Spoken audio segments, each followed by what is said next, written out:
सभी मंदिरों और पवित्र स्थानों से जुड़ी कई कहानियां होती हैं। यही प्रचलित गाथाएं आगे चलकर भक्तों को उन स्थानों तक लाने के लिए प्रभावित करती हैं। ऐसा ही एक स्थान है पुरी का जगन्नाथ मंदिर। इस प्रसिद्ध मंदिर से जुड़ी भी एक कथा बहुत प्रचलित है। तो चलिए जानते हैं वो कथा। एक बार माता यशोदा, देवकी जी और उनकी बहन सुभद्रा वृंदावन से द्वारका आई।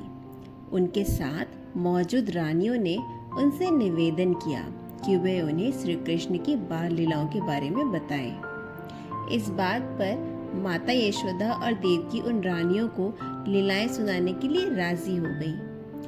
उनकी बात को कान्हा और बलराम सुन न ले, इसलिए माता देवकी की बहन सुभद्रा बाहर दरवाजे पर पहरा देने लगी। माता यशोदा ने कृष्ण की लीलाओं की गाथा आरंभ की और जैसे जैसे वो बोलती चली गई, सब उनकी बातों में मग्न होते गए। खुद सुभद्रा पहरा देने का ख्याल भूलकर उनकी बातें सुनने लगी। इस बीच कृष्ण और बलराम दोनों वहां आ गए और इस बात की भनक किसी को नहीं हुई।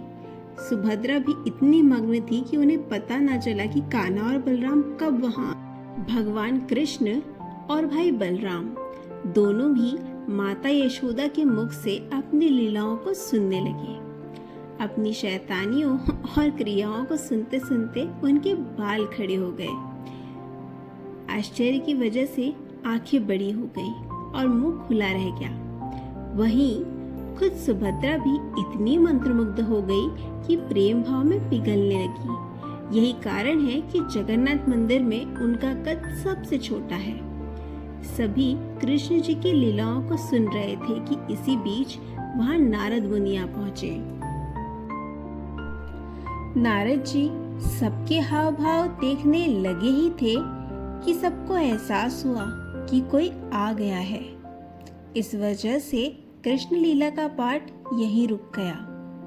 नारद जी ने कृष्ण जी के उस मनमोह लेने वाले अवतार को देखकर कहा कि वाह प्रभु, आप कितने सुंदर लग रहे हैं।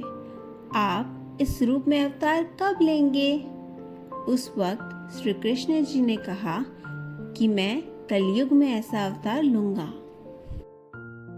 वादे के अनुसार कलयुग में श्री कृष्ण ने राजा इंद्रद्युम्न के सपने में आए और उन्होंने कहा कि वह पुरी के दरिया किनारे एक पेड़ के तने में उनका विग्रह बनवाएं और बाद में उसे मंदिर में स्थापित कर दिए। श्री कृष्ण के आदेशानुसार राजा ने इस काम के लिए काबिल बढ़ई की तलाश शुरू की। कुछ दिनों में एक बूढ़ा ब्राह्मण उन्हें मिला और उस विग्रह को बनाने की इच्छा जाहिर की। लेकिन इस ब्राह्मण ने राजा के सामने एक शर्त रखी कि वह इस विग्रह को बंद कमरे में ही बनाएगा और उसके काम करते समय कोई भी दरवाजा नहीं खोलेगा।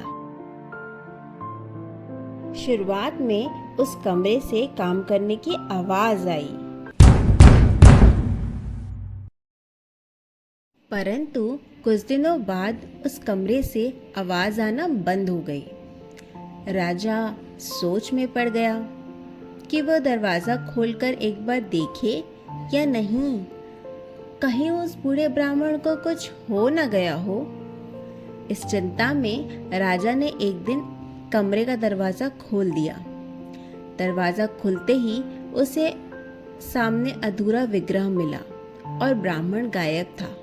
तब उसे एहसास हुआ कि ब्राह्मण कोई और नहीं बल्कि खुद विश्वकर्मा थे। परंतु शर्त के खिलाफ दरवाजा खोलने से वो चले गए।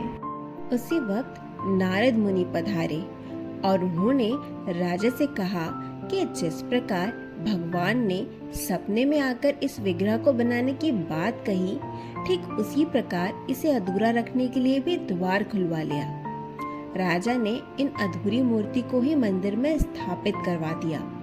यही कारण है कि जगन्नाथपुरी के मंदिर में कोई पत्थर या फिर अन्य धातु की मूर्ति नहीं, बल्कि पेड़ के तनों का इस्तेमाल करके बनाई गई मूर्त की पूजा की जाती है।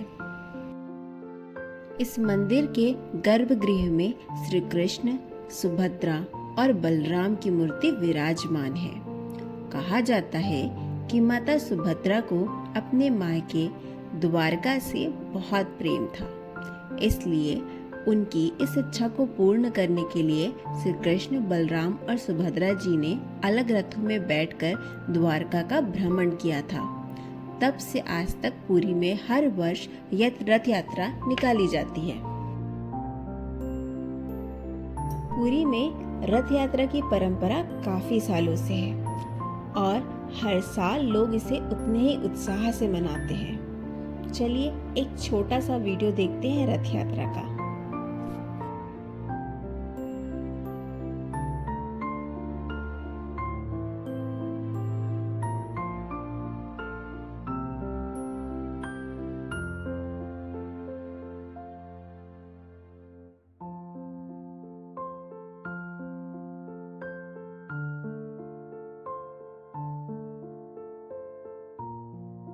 अगर ये कहानी आपको अच्छी लगी है और आपके दिल को छूती है तो इसे लाइक और शेयर ज़रूर करें और चैनल को सब्सक्राइब करना ना भूलें। हम फिर से बहुत जल्द मिलेंगे एक नई कहानी के साथ।